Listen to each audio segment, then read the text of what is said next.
I have seen students sleep with their eyes open. Do you really want to ask me this question? हवा में ही थोड़ा casualness, थोड़ा casual attitude आ गया है.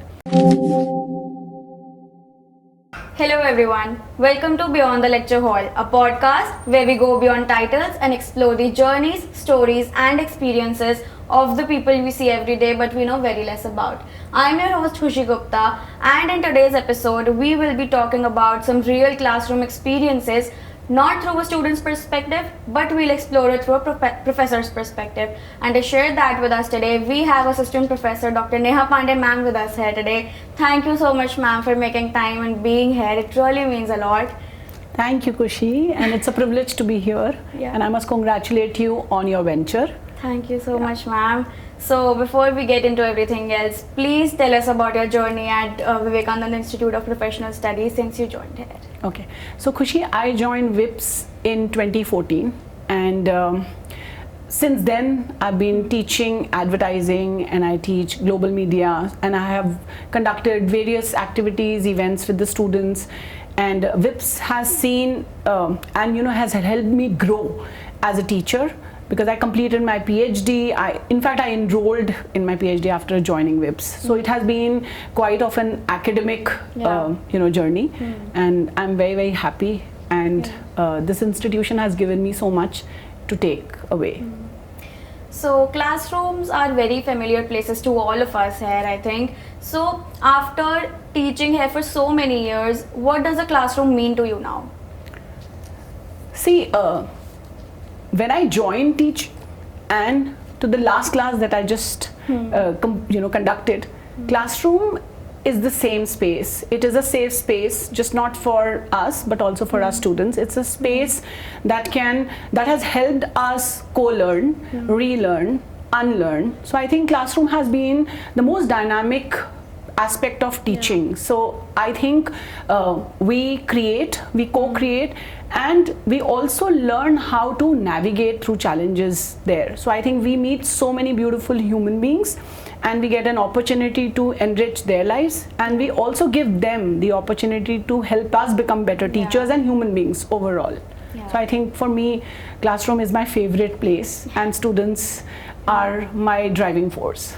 That's really great. So do you remember the first batch you taught at VIPS, or is it a fading memory for you? No, I remember every student. I remember I was given section 2C, 3C, and 2C, and I was teaching them print journalism. So this was section, and the students, I will not take names, but I think I'm still in touch with them, and all of them are doing fantastic. And then I also got a chance to work with them, for Spandan in 2014, then 2015, and so I remember everything about that class. And those faces, I still remember in 310, I took my first lecture at VIPS. That's amazing that you remember the classroom as well. So how were you feeling when you taught the first batch at VIPS, your first batch at VIPS? I think I was very excited because teaching has always attracted me, and I know that this particular space, my classrooms will be the most important part of my day. So entering 310 to teach a section, and it was my first class at VIPS, and I got to interact with them, and they were not naughty, but some of them were very interesting. They were very expressive, they were very welcoming. So I did not feel that this is the first time I was interacting with them. So I think that is the most special feeling anyone can have. So is there a particular moment that you remember that made you feel like, yes, I belong to teaching and I am good at it? Okay, good at it. So see, the second part can only be answered by my students. I am answering it. You're really good at teaching, no doubt. Thank you. But I think if I have survived all these years without regretting that, why am I in this profession, I think my answer. So I knew it from day one that I wanted to be a teacher, because I always wanted to be a learner. Also, the energy exchange that we have in our classrooms, that actually keeps you motivated. It keeps you young, it keeps you fresh, and it keeps you insightful. So I think, and also, where do you get an opportunity to know so many people and see so much talent? So I think we are very blessed. I think every teacher is so blessed, because we get to see wonderful students doing extraordinary things, making magic out of nothing. So I think. So is teaching something you considered since childhood? No, or? not childhood. See, nobody knows what they want to do in their childhood. I think teacher बनूंगी. नहीं, teacher बनना था नहीं. And I think हम जिस course में हैं, like we teach journalism and mass communication, तो I think हम बहुत ही dynamic हैं. So ऐसा नहीं है कि teacher बनने के बाद मैंने कुछ लिखा नहीं या मैंने कुछ create नहीं किया. In fact, मैंने अपने students के साथ films बनाई हैं, मैंने अपने स्टूडेंट टीम के साथ इवेंट्स कराए हैं. सो जितना इन्वॉल्व वो होते हैं उतना इन्वॉल्व हम होते हैं. एंड हमने हर चीज़ में सीखा है. सो इट्स नॉट जस्ट कि सिर्फ बच्चे सीख के जाते हैं. With every batch, with every opportunity that we get to work with them, we also become better versions of ourselves. So teaching कोई चाइल्डहुड एस्पिरेशन मेरी नहीं थी. I in fact wanted to get into theatre. I wanted to do theatre. I wanted to act. And I think the only thing that I've stopped doing is now acting, because you have to be the real you when you are in a classroom. Yeah. So what is one thing that you had to change completely in yourself since you got into teaching? One habit of you, one attitude, one priority? Okay, see, you don't have to change anything. I think this is what I tell my students, that you don't have to change anything about you till the time it is not pulling you down. So maybe I can tell you what I have learned and imbibed rather than change and transform, because changes happen every day. So maybe I have changed the way I dress up, maybe the way I look at people. I have now made it my motto to give second chances to people, because I know that nothing is permanent, no impressions last forever, and first impression is definitely not the only impression that you will have. It's not a permanent thing. So I think as a human being and as a teacher also, I now see myself as being more patient. People, my students, I think from day one, the first batch to this batch, I'm sure they think that I'm strict, and they use words like strict, but I have decoded it as, this is my limited understanding of human nature, that by strict they mean that I'm particular. I will not take maybe when I see that they can do better, I will not settle for something that is average. So this is something that I have decided, that I would want my student to shine, and I think this is the only thing that I have changed in myself. I've become more patient. I think I have started giving lesser assignments. So what my students used to endure earlier, we also have to change. And I have started improving in terms of understanding the mental health of my students. Well-being of my students was always a priority. It has not changed. In fact, it has become even stronger. But at the same point of time, what I will never change is sense of discipline and pushing them to realize their own potential. So, and I have stopped, this is what I understand, that I don't have to be over imposing. I don't have to do anything to bring the best out in my students, give them freer hands and make them leaders. But you still have a way of yourself by to bring the best in students, because we saw in research how you made us do that. I don't think it would have been possible without you. I truly feel that the way you pushed us to do it, it was really incredible to see that. Thank you. Over the years, have you started recognizing certain types of students that you maybe see in every batch, a pattern? When you've started recognizing, I think we are in a profession where we have to recognize. I mean, we are here to recognize and we are here to remember. We can never forget any face, we can never forget any student. And if you are referring to people, maybe, see, a classroom is a very heterogeneous group. So you will not have same people, and similar ho sakte hain, but not same. Same is boring. So I have always enjoyed talking or exchanging some kind of jokes with students in the class who are little non-serious according to the standard definition. But I also know that those are the students who can probably do or create magic. So a classroom will be boring if every student is studious and if every student is striving for the same goal. So there are certain students who strive for perfection. They want to do academically really well. There are the students who are experientially brilliant. They want to execute ideas. So they just don't want to write on paper. They want to produce. They want to create.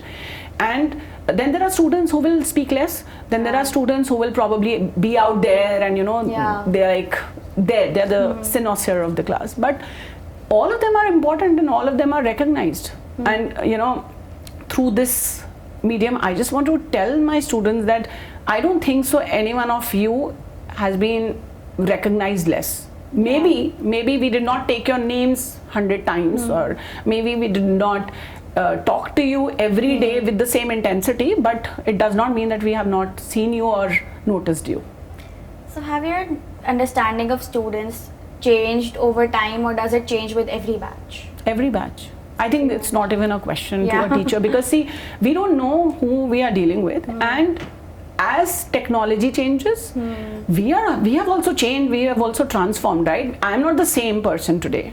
I'm the same person, but I'm not the same teacher. Yeah. So if we go with the same idea, if we go with the same pedagogy, if we go with the same aspirations for a class or same exercises for a class, it's not going to work. I'm teaching the same subject in 2 sections. Both the sections are different.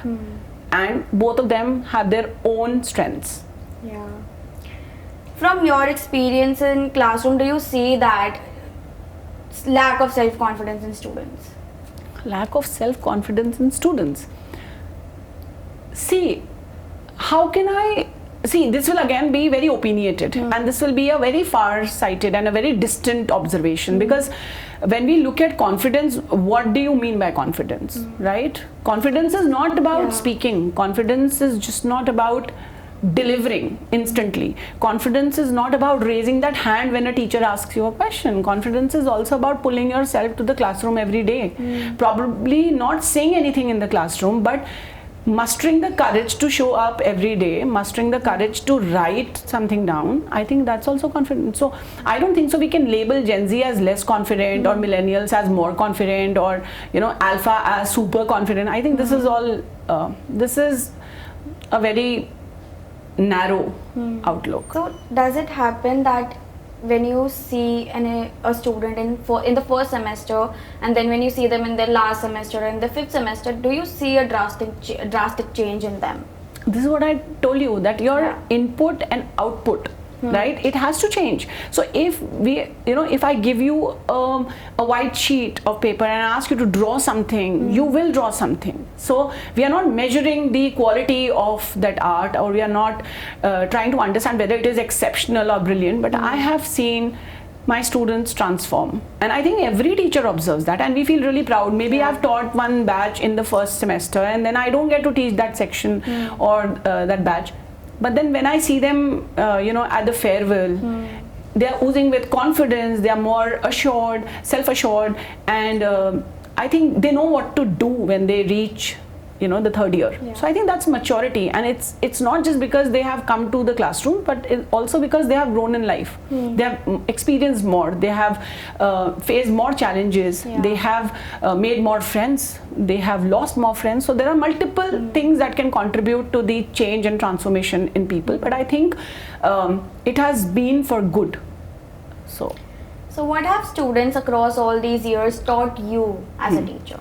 Okay, this is like, it's going to take so much time if I because I think there are so many things. To begin with, I think I used to think this is like very initial into teaching, and it was not at WIPS, it was elsewhere, where I used to think that a student has to look at a teacher to be able to prove that you are listening to a teacher. And one of my students actually, he was not even looking at me and listening to the lecture, and when I asked him a question, he knew everything. So that was my first learning, and I think after that I have never asked a student in the class that you are not paying attention. I have never questioned them, because you have to give that chance, right? Somebody constantly nodding can also be sleeping with their eyes open. So this is again something that I've learned in my classrooms. I have seen students sleep with their eyes open. Then another thing is patience. Also, I have stopped, this is something that I've learned, that I don't,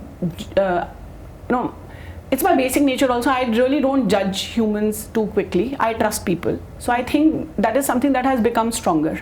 So now I understand that eventually if people want to do something, they will do. And even if I push them too hard, if they don't want to, they won't. Then another very important thing that I understood was that I am passionate about my subject. Not every student will be equally passionate to learn that subject. And I have to value that. I have to understand that if I'm teaching a particular subject, and maybe I'm going to bring the best to the classroom, right? Because that is my job, that is my duty. I cannot expect the student to have the same interest. Maybe he's interested in something else. So as a teacher, I have learned and I have made it a practice, and this comes from within my heart, to appreciate that student for whatever he or she is doing. So this is something that I have learned. So classroom has been a space to be patient and also not have impressions, not have opinions, and also giving chances. That's great. So we're going to do a little game segment in which I will give you a few statements and you have to rate them from 1 to 10. Not to scale them. So on a scale of 1 to 10, how obvious are we when we're using our phones behind our bags or under the desk? Do you really want to ask me this question? I don't think so. We miss a single student who is on the phone. I think even if it is here, probably I would still notice it. So what do you do about it when you find a student using it? Let it be? No.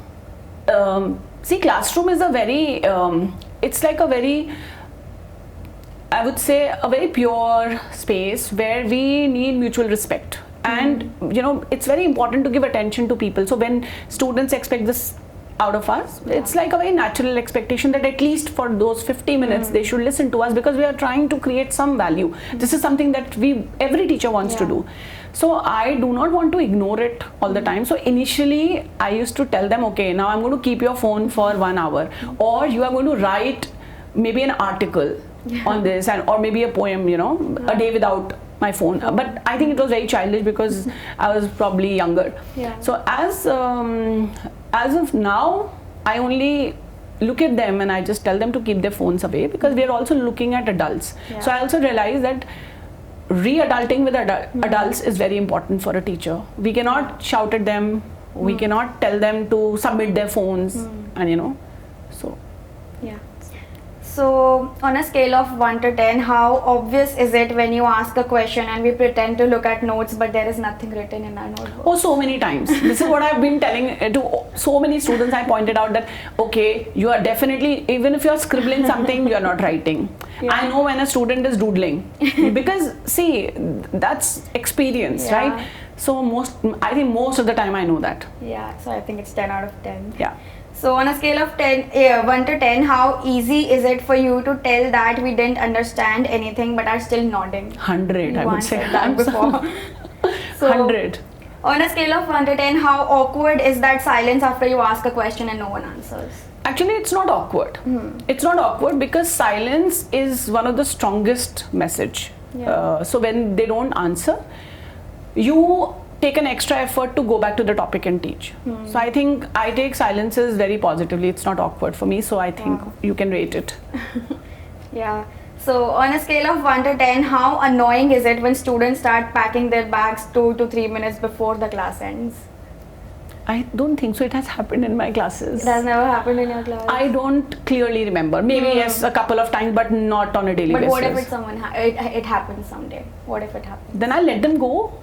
I mean, if somebody wants to go, how can you stop them? Mentors wala ad dekha hai na? Wahi. So on a scale of 1 to 10, how obvious is it when we keep checking the clock every 2 minutes? That's, I think, that puts you down, because you come with so much preparation, you want to give your best. At least we want to give our best. We don't know whether the students think that we are the best or we are trying to make that effort. But that is not disrespectful, but it's kind of demotivating that I'm trying to make a point here and I'm trying to do it for them, because, and then again, then you have to renegotiate it with yourself, because you have to be selfless. So when you walk into the class, you don't have to tell your student that I come prepared, I am doing it for you, because that's your job. So you are out there to do it. So then, but it's slightly demotivating. So on a scale of 1 to 10, how obvious is it when a student avoids eye contact just so you don't pick them to answer? Obvious, so 10 on 10. but then Does it happen like all often? the time. All the time. And that's all right. I don't even pick on them then. It's a communication. कि मुझे आया ही नहीं तो अब आप मुझसे पूछोगे, then it's like then you are deliberately going and embarrassing that student. Why would I do that? Yeah. Yeah. Okay, so now moving on to batches that you first taught and batches that you're teaching now. What's the biggest difference you see in students today from the first batch you taught and to the batch you're teaching now? Okay, but before I answer this, I just want to know, why do you think there is a difference? I think it's been a lot of years. Students change, but I think पहले batch से लेके अब तक के batch में तो कुछ drastic change होगा ही मेरे हिसाब से, क्योंकि अब तो बहुत ही जल्दी चेंज हो रहे हैं लोगों के ओपिनियंस, बिहेवियर्स. Okay, वो हर बार होंगे. That will happen with every, it's part and parcel of time, because time changes, people will change, right? And whatever we are consuming, we become them. So I would say, I would not even say drastic. Drastic happened after COVID, and I think a lot of teachers will say, because then attention spans and then our addiction, or not addiction, but dependence on digital tools, that has increased. But I think students are still innocent.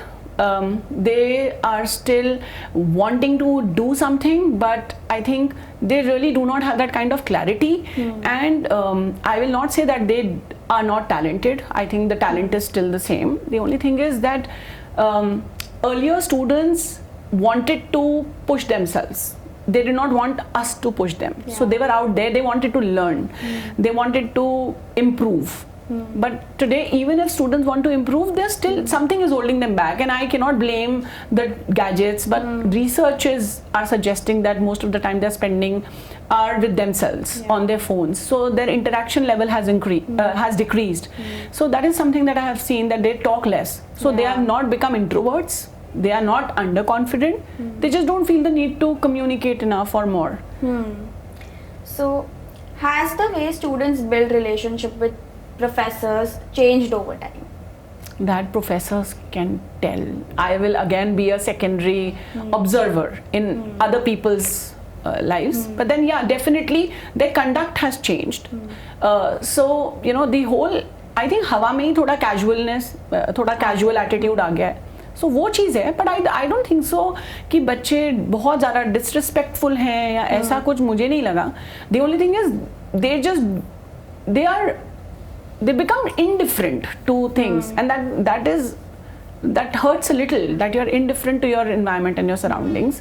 Relationships, I think, if you can't have the same, you can't have the same relationship with every student or with the same with every batch. It will be different. So do you feel the way students put efforts into things has changed? Again, put efforts where? That is something that we really need to understand, because see, a lot of times, even in when we have discussions in staff rooms and when we are trying to understand students, a lot of times even I have said, इनको अब नहीं करना है काम, या ये अब वैसे क्यों नहीं कर रहे हैं काम, and then I also understand that they are living in different times. So it's a challenge that we have to adapt to their understanding of hard work. We also have to understand that what they want to do in life. We also have to understand them, right, overall. So I'm not saying that they are not talented and they're not exhibiting it, maybe they're not doing it in the classroom, but they're doing it somewhere else. So definitely it's time that we also understand what they really want. So if you had to give students one advice according to the times today, what would it be? Times today, okay. See, this advice is timeless, and that advice is more than the outside world. Okay, you should actually find your inner voice, because that's extremely important. No matter what the world tells you, you are very special, you are immensely talented. The only thing is you need to figure out where you want to land, and that can also change, right? Nothing is going to be constant. Change is the only constant. Thank you so much for that advice, and that brings me to my last question. So years from now, when a student hears your name, what do you want them to remember about you other than your subjects? I think if they just know the subjects that I've taught, it's very shallow because they should know the classroom lectures and the conversations we had. And I think I will leave it up to them because this is not something, I cannot have an expectations from my students. That's not humbling. Okay, so thank you so much, ma'am, for being on this Thank you, episode. It really means a lot, and thank you so much for being so cooperative. Thank you, Khushi, for inviting me, and I wish you good luck. So, to everyone watching, thank you so much for sticking till the end. I hope you enjoyed this episode as much as I did, and I will see you in the next episode.